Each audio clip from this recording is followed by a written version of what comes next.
Hello and welcome to all our viewers in Nigeria and around the world to Midday News on Global Television, coming to you live from the nation's capital, Abuja. I am Uyi Agmofwegbe, reminding our viewers that we are on DSTV channel 365 and Star Times 276. The presidency has refuted ex-secretary to government of the Federation, Boss Mustafa's claim that President Tinubu did not play a decisive role in former President Muhammadu Buhari's 2015 victory, calling it a distortion of political history. Presidential aide Temitope Ajayi said Tinubu's mobilization and influence during the 2014 APC primaries, especially among Southwest delegates, were critical to Buhari's emergence. He noted that the former Lagos State Governor's strategic alliance building ensured the APC's electoral success and laid the foundation for the Buhari's presidency. The Senate has directed a joint committee to probe the surge in fraudulent investment schemes following the 1.3 trillion naira collapse of the crypto bullion exchange, also called CBEX. Senator Adetukumbo Abiru raised a motion citing the devastating psychological, social, and financial toll of CBEX, MBA Forex, as well as MMM on millions of Nigerians, warning of weak regulatory oversight. Lawmakers criticized the inaction of agencies like the Securities and Exchange Commission, the Central Bank of Nigeria, as well as the Economic and Financial Crimes Commission, and resolved to hold a public hearing demanding answers from relevant institutions within 1 month. Minister of Interior Olubunmi Tuji-Ojo has met with United States Ambassador to Nigeria, Richard Mills, in Abuja, alongside immigration and ministry officials to discuss the U.S. government's revised visa rules for Nigerians. Tuji-Ojo described the engagement as constructive, saying both sides committed to stricter overstay controls, improved data sharing, and enhanced adherence to global immigration best practices. The United States Embassy had earlier announced that most non-immigrants and non-diplomatic visas issued to Nigerians will now be limited to single entry with a 3-month validity period. The federal government has commenced the 7th phase of mass trials for terrorism suspects at the Kainji facility in Niger State, with renewed emphasis on rule of law and justice. National Counter-Terrorism Center Coordinator Major General Adamu Laka said the trials reflect Nigeria's commitment to lawful counter-terrorism and the progress made in strengthening legal capacity. Attorney General Lateef Fagbemi commended the collaboration of security and legal stakeholders, noting that the trials are essential to holding suspects accountable while preserving due process. Leaders of major opposition parties in Benue State have aligned with the National Coalition through the launch of the African Democratic Congress, ADC, in the state. This was accompanied by the inauguration of a 7-member pro-time leadership to oversee party registration at the ward and local government levels, pending the release of official guidelines from the National Secretariat. Our Benue State correspondent Felicity Indere tells us more. The unveiling of the Benue State chapter of the African Democratic Congress, ADC, held in Makurdi, brought together a notable array of political heavyweights, signaling a united opposition front ahead of the 2027 general elections. Prominent attendees included former Governor Gabriel Soswam, House of Representative member Yowesi Hembe, and political activist Ihoto Ogbaji, among others. While addressing party loyalists, the pro-tem chairman of the ADC in Benue, Tengu Tegba, urged coalition members to rally behind the leadership in establishing a solid party structure across the state. Officially resigned our membership of the People's Democratic Party and has declared for African Democratic Congress, ADC. Anybody of the legacy parties who want to be a member of the ADC is welcome into the ADC, including the governor. If he wants to join the ADC, we will welcome him, provided he satisfies the requirement of the party. The interim national chairman of the party, Senator David Mark, represented at the event by Senator Gabriel Soswam, called on party members to own the party and elect their leadership the way they desire. This party is a party for the people. It's not owned by any individuals. It's not the owner of ADC. The members is not the owner.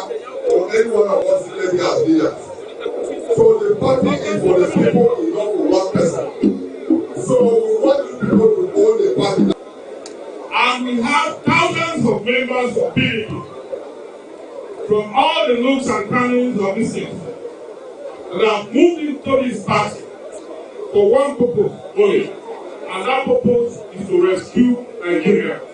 Coalition leaders asserted that an ADC-led government would present a viable alternative to what they termed the current administration's shortcomings in security, economic management, and national cohesion. In Makudi, Felicity Ndere, reporting for Global TV News. Thank you, Felicity. Troops of Operation Hardin K have neutralized 24 insurgents during coordinated ambushes and clearance operations across Borno and Adamawa between July 4 and 9.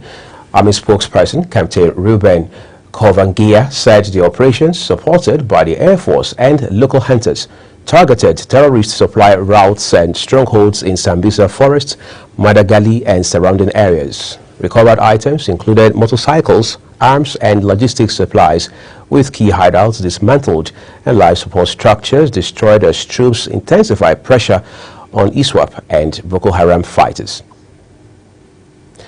Operatives of National Agency for the Prohibition of Trafficking in Persons, NAPTIP, have uncovered an interstate human trafficking syndicate in Katsina State, rescuing 3 young women forced into prostitution. The raid took place at a popular hotel where 3 suspects, including the manager, were arrested. The agency says the operation followed a nationwide directive to intensify surveillance against rising trafficking cases.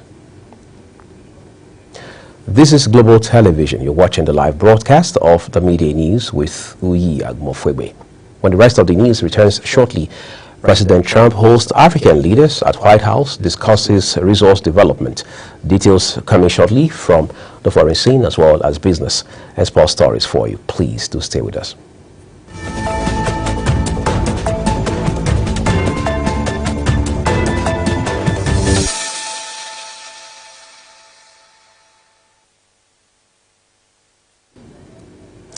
The second part of this news broadcast now returns with business, where the United States chip maker NVIDIA has become the first company to hit a $4 trillion market valuation, riding a global wave of investor confidence in artificial intelligence. Shares peaked at $164.42, lifting the company's value beyond the GDP of the United Kingdom and India and signaling a tech-driven market recovery.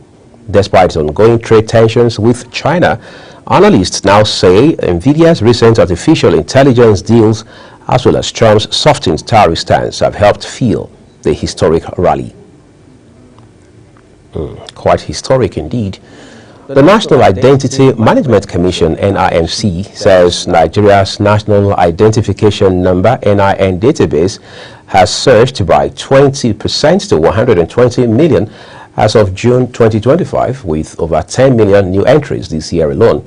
The Commission is deploying Youth Corps members under the World Enrollment Initiative to reach remote areas and hits a 95% registration target by December of this year.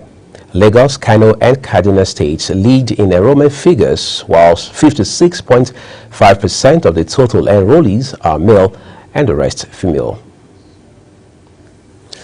On the foreign scene, President Donald Trump has hosted leaders of Gabon, Guinea-Bissau, Liberia, Mauritius, and Senegal at the White House to discuss investment opportunities.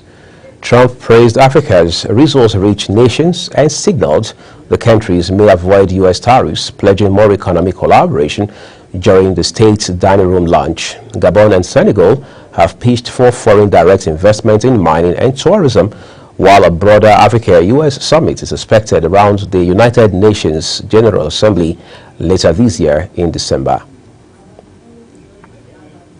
Kyiv has been rocked by another deadly Russian drone assault overnight, killing 2 and injuring at least 13 others across multiple districts. Authorities reported massive fires in residential and commercial areas as wreckage from intercepted drones rained down on the capital. Ukraine's military has warned of more drone and missile threats just 2 days after Russia had launched its largest aerial attack yet, involving 728 drones. And now time to catch some excitement from the world of sports. Nigeria's Flying Eagles have kicked off their 2025 WAFU B Under-20 Cup title defense with a high-stakes clash against host Ghana at the Pram Pram Center in Accra. Coach Aliu Zubairu's side, led by skipper Daniel Bayemi, are two-time defending champions and are using the tournament to build towards the FIFA Under-20 World Cup in Chile. Group A also includes Benin, while Group B features Ivory Coast, Burkina Faso, Niger, and Togo, with the tournament running until July 23. Paris Saint-Germain has stormed into the Club World Cup final with a 4-0 demolition of Real Madrid in New York. Fabian Ruiz netted the brace, while Ousmane Dembele and Gonçalo Ramos also scored as Kylian Mbappe struggled in his first match against his former team. PSG will now face Chelsea in Sunday's final, chasing a historic treble after clinching the League One title and UEFA Champions League.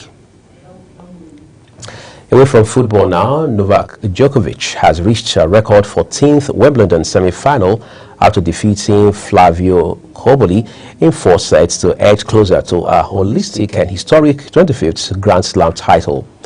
He will face world number 1 Jannik Sinner, who brushed past American Ben Shelton in straight sets despite pre-match injury concerns. In the women's draw, Iga Swiatek and Belinda Bencic also advanced, setting up a semi-final clash of Grand Slam winners. Just getting bigger in the world of lawn tennis. And that's Global TV Media News for you. A quick reminder that we are on DSTV channel 365 and Star Times channel 276. Kindly follow us across all social media platforms using the handle at Global TV NG, as well as other handles as you now see on your screen. I'm Uyi Agumofwegbe, thanking you very specially for watching. Our broadcast of programs here continues shortly. In no time, we'll take you to Osun State, where our correspondent Samuel Odi is waiting by to bring us to speed as to the development there on the ground. Good afternoon.